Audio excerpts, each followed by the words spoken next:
pada tanggal 12 Januari 2009 diadakan upacara bakti kepada Bante Giri dan Patidana berkaitan peringatan 12 tahun Purna Bakti Karya Dharma Yang Mulia Giri Rakito Mahathera. Dilaksanakan sangat khusyuk di Brahma Wihara Arama Banjar, Singaraja, Bali. Dalam bakti tersebut diikuti lebih dari 20 biku dari seluruh wihara di Indonesia. Juga dihadiri tokoh-tokoh umat Buddha dari seluruh pelosok Indonesia, termasuk Bapak Dirjen Bimas Buddha Departemen Agama Republik Indonesia.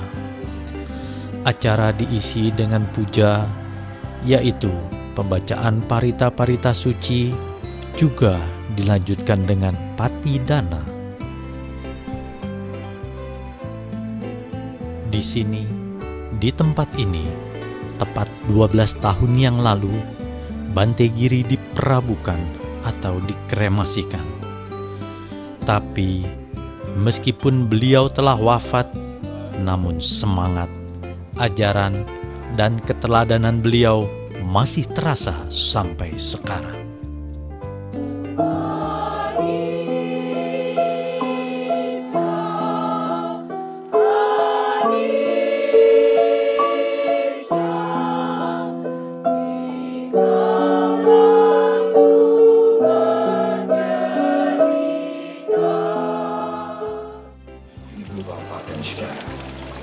Sangga Indonesia tidak berumur lama. Karena berbagai faktor, Sangga Indonesia disatukan kembali dengan Sangga yang sebelumnya dengan nama yang lain. Bante Giri mengikuti, meskipun tentu beliau mempunyai pandangan yang lain. Pada saat Sangga Theravada Indonesia berdiri pada tahun 1976, beberapa saat kemudian Bante Giri melihat perkembangan Sangga ini dengan jelas pula, dengan tertulis. Bante Giri menyatakan tidak lagi menjadi anggota Sangga yang sebelumnya dan bergabung dengan kami, Sangga Theravada Indonesia. Bante Giri mungkin tidak menjelaskan latar belakang semua keputusannya. Karena seperti yang tadi saya sampaikan, seorang guru Dharma yang besar tidak perlu menyampaikan, menceritakan semuanya yang dia lakukan. 20 tahun lebih saya mendengar khotbah-khotbah beliau. Sampai akhir-akhir ini saya mendengar kembali kaset-kaset beliau. Saya pribadi tidak pernah bosan.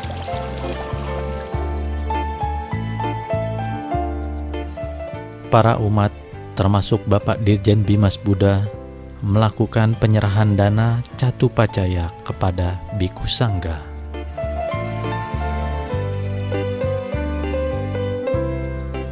Dilanjutkan dengan penuangan air atau pelimpahan jasa, di mana para biku membacakan parita. Kita mempersembahkan jasa kepada para leluhur, khususnya kepada ibu, bapak kita sendiri yang telah tiada, demi kebaikan dan kemajuan untuk selama-lamanya.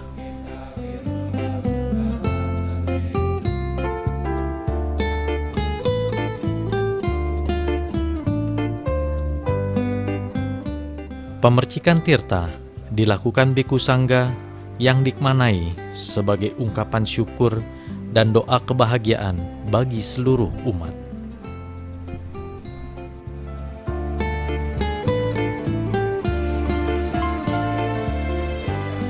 Namo Buddhaya. Pemirsa TVRI dimanapun Anda berada, berbahagia sekali kami dapat menjumpai Anda dalam suasana yang begitu membahagiakan. Dari tempat kami berada di Brahma Wihara Arama, Desa Banjar Tegehe, Kecamatan Banjar, Singaraja, Bali. Hari ini kami memperingati 12 tahun karya Dharma Bante Giri Rakito Mahathera. Bante Giri merupakan seorang biku yang sangat luar biasa, karena beliau di samping memberikan ajaran-ajaran Dharma yang sangat menyentuh hati sanubari dan diajarkan kita untuk mempraktekkan yang sebenar-benarnya. Beliau juga adalah pencipta lagu yang sangat luar biasa. Baiklah pemirsa TVRI dimanapun Anda berada, dari Brahma Wihara Arama, marilah kita ikuti acara berikut ini.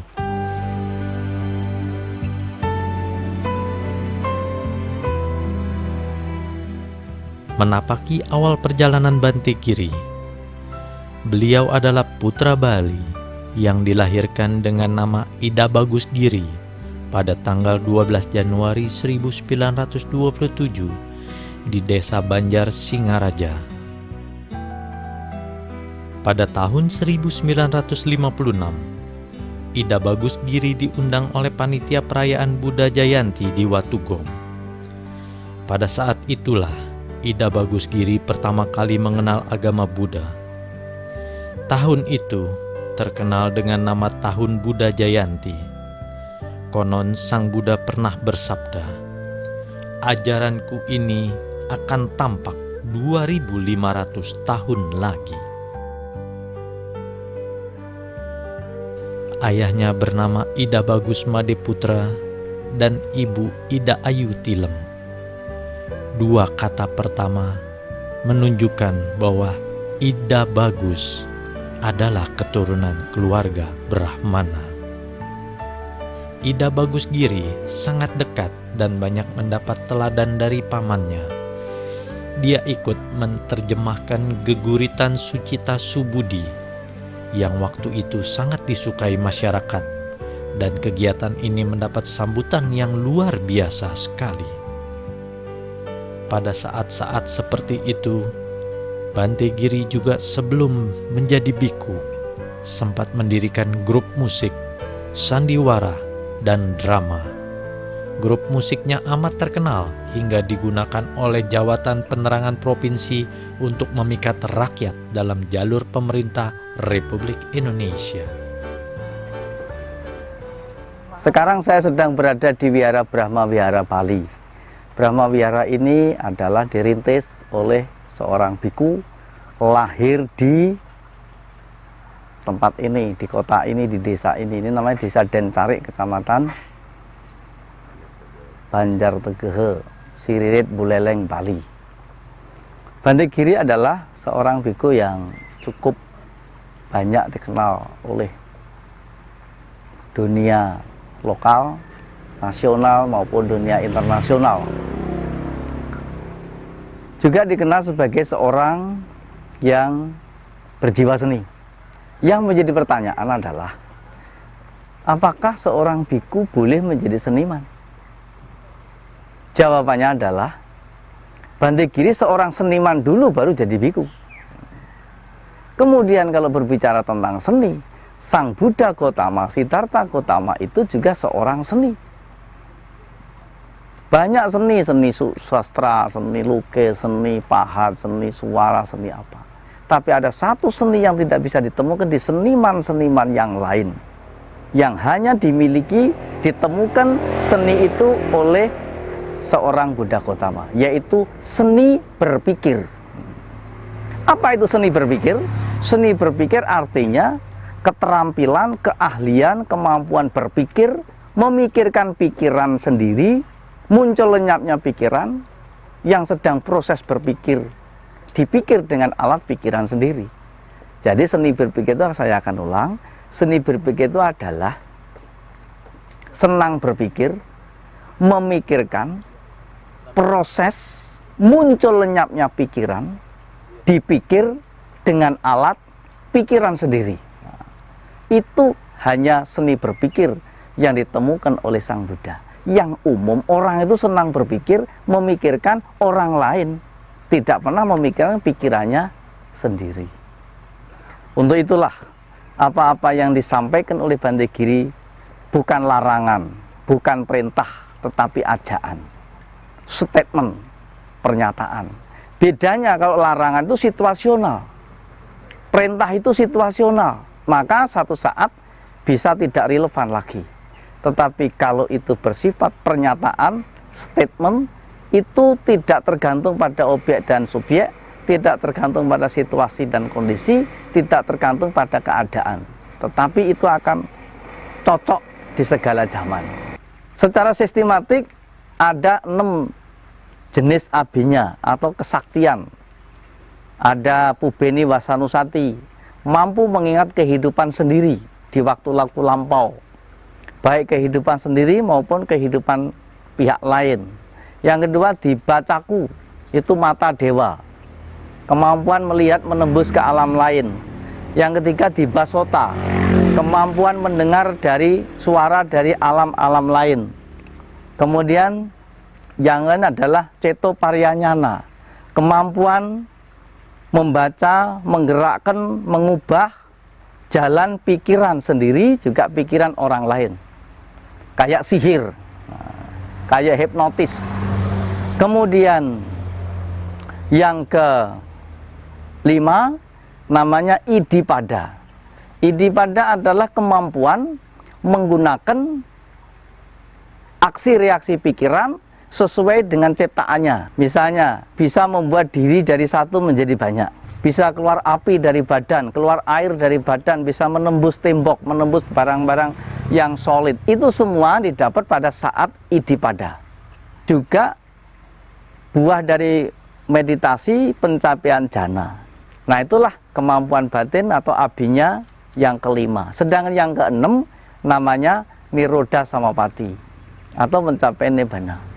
Nah, karena itu di tataran ini, kolam ini menggambarkan alam persimpangan, menggambarkan satu level, satu alam, tingkatan meditasi tertentu. Sampai pada tingkat ketenangan ini, di sana ada 2 pilihan. Pilih mencapai kesempurnaan, langsung ke Nibbana, atau berhenti dulu di alam-alam jana. Karena itu menurut saya, meditasi, samatha, atau vipassana itu pada hakikatnya sama. Yang berbeda adalah penjurusannya. Karena itu saya tidak sependapat atau kalau tidak sepemahaman kalau orang yang mengatakan dirinya meditasi vipassana lalu memandang rendah pada orang yang samatha, bahkan mengejek, ngenyek, jelek-jelek, itu tidak sepemahaman atau tidak sesuai dengan asas meditasi. Karena pada dasarnya meditasi itu di starting yang sama. Bagaimana menciptakan ketenangan dulu sampai ketenangan tertentu. Di ketenangan tertentu inilah baru di situ ada 2 pilihan jurusan. Jurusan vipassana pandangan terang atau jurusan jana-jana ketenangan. Tapi modalnya semua adalah samatha. Samatha artinya ketenangan. Yang dimaksud dengan pandangan terang itu apa? Apakah begitu buka mata biar melihat semuanya? Bukan itu. Terang artinya jelas, melihat sesuatu apa adanya, bukan apa nampaknya. Buah dari meditasi ini ada 3. 1, tidak mudah takut, tidak mudah terkejut, tidak mudah heran terhadap apapun yang terjadi di sekitar kita, menyenangkan atau tidak menyenangkan.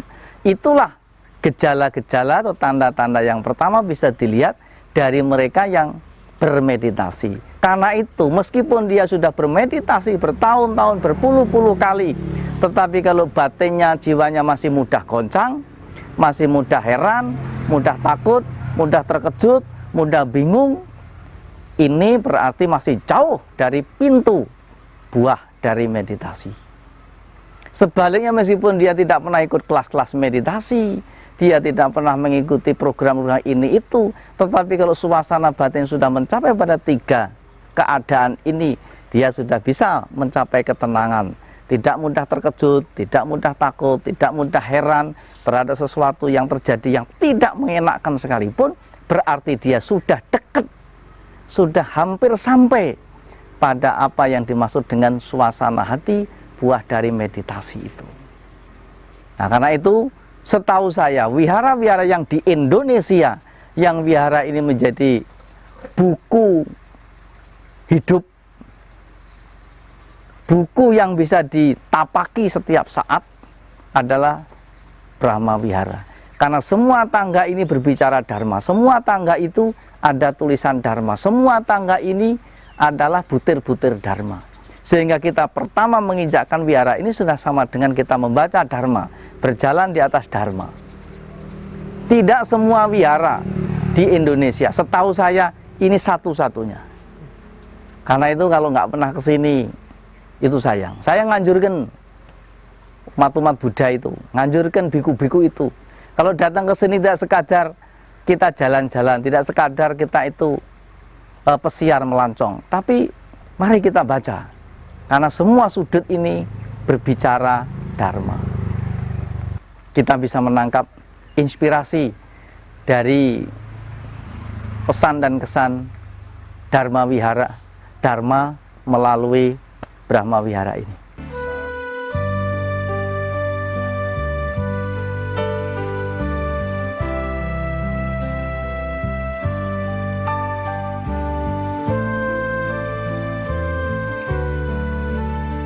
Sebagai seorang biku, beliau menjadi Dhamma Duta berkeliling Indonesia untuk mengabarkan Buddha Dharma.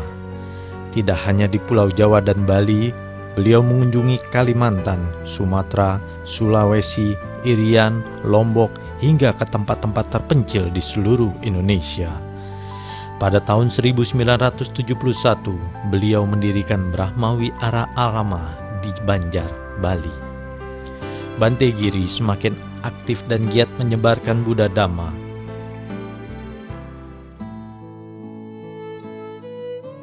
Menjelang saat-saat terakhir hidupnya, sekitar 2 minggu sebelum beliau wafat, tepatnya pada tanggal 20 Desember 1996, beliau memberikan sisa harinya untuk umat di Bali, terutama untuk keluarga dan kerabat dekatnya di Bali. Kemudian setelah tiba saatnya beliau akan wafat, beliau kembali ke Jakarta dan wafat di Jakarta dengan tenang pada tanggal 5 Januari 1997. Setelah 5 hari disemayamkan di Wihara Buddha Metta Arama Jakarta, jenazah Yang Mulia Giri Rakito Mahathera diberangkatkan ke Denpasar, Bali. Dan pada tanggal 12 Januari 1997, jenazah beliau dikremasikan di Brahma Wihara Arama Singaraja, Bali. Bante Giri telah tiada di tengah-tengah kita, tetapi jasa dan semangat beliau tidak akan luntur. Selamat jalan Bante. Jasa Bante tidak mungkin pernah kami lupakan.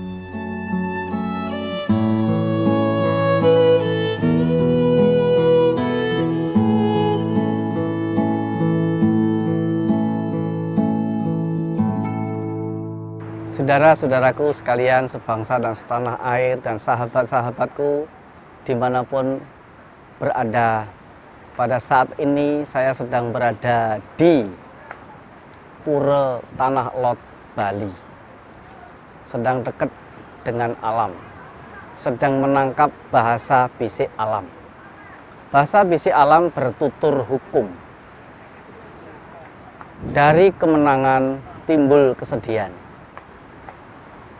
Dari keserakahan timbul persoalan. Dari kebencian timbul permusuhan. Dari kebodohan timbul ketidaktahuan.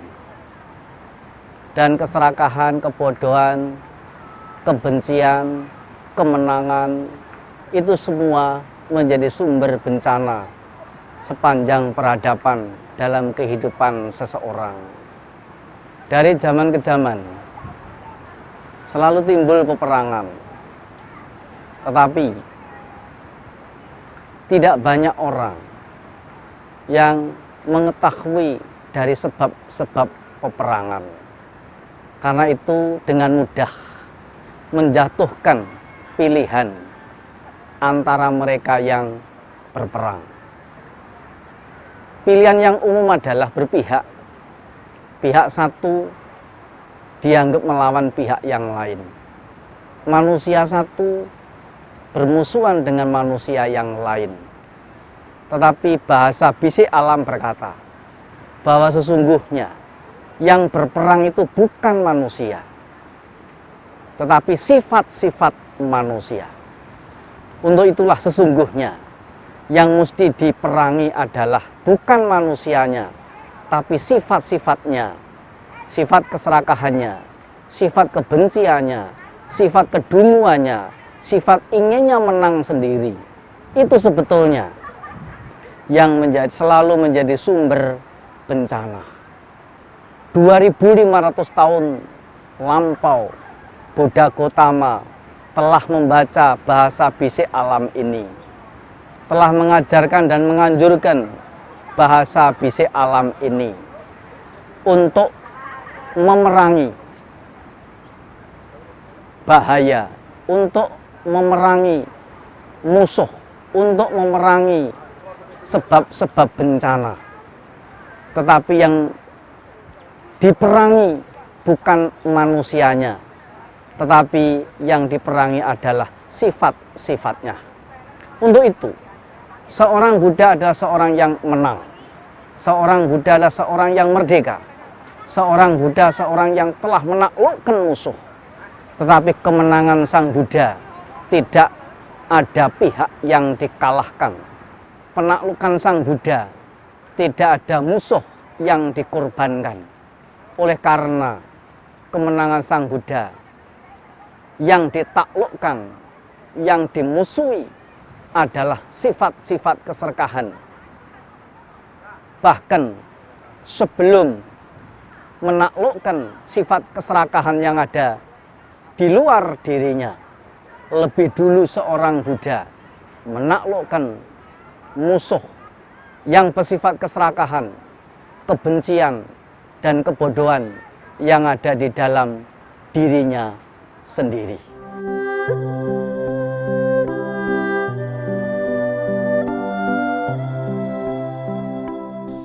Sungguh baik mengendalikan perbuatan. Sungguh baik mengendalikan ucapan. Sungguh baik mengendalikan pikiran. Dan sungguh baik mengendalikan semuanya, indria-indria. Seorang biku yang dapat mengendalikan semuanya akan bebas dari semua penderitaan. Dhammapada 25 ayat 2.